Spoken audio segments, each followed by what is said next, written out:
Hi friends, চলে এলাম একটি নতুন বিষয় নিয়ে আলোচনা করতে। আজকে আমি আলোচনা করব নাম্বার 2কে নিয়ে।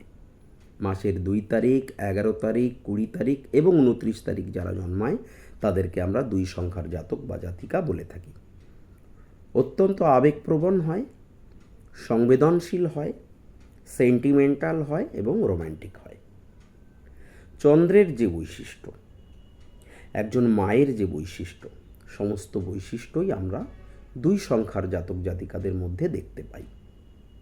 চন্দ্র যেমন সূর্যের আলো ছাড়া আলোকিত হতে পারে না, একজন জাতক বা জাতিকা যে 2 সংখ্যাকে বহন করছে সেও কিন্তু অন্যের সহযোগিতা ছাড়া, অন্যের হেল্প ছাড়া, অন্যের ব্যাকিং ছাড়া জীবনে অনেক দূর পৌঁছাতে পারে না।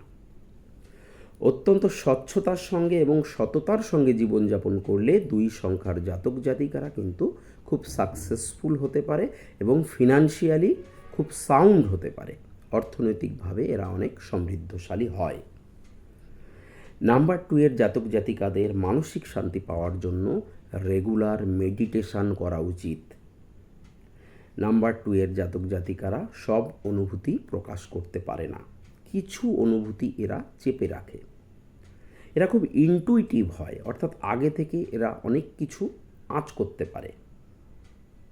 নাম্বার 2 এর জাতক জাতিকাদের উচিত শিল্প সংক্রান্ত জগতের সঙ্গে যুক্ত হওয়া। অনেক সময় ব্যবসায়ী হিসাবেও এরা সফল হতে পারে, কিন্তু দেখা গেছে আর্টিস্টিক ফিল্ডে, মিউজিক্যাল ফিল্ডে এবং সিনেমার জগতে এরা খুব সফল। নাম্বার 2 এর জাতক জাতিকারা অত্যন্ত কেয়ারিং হয়, শেয়ারিং হয়। এরা খুব ভালো লিসনার হয়। এরা অন্যের প্রতি অত্যন্ত সংবেদনশীল, সহানুভূতিশীল। দয়া, মায়া, স্নেহ, মায়া, মমতা সবই এদের মধ্যে ভরপুর থাকে।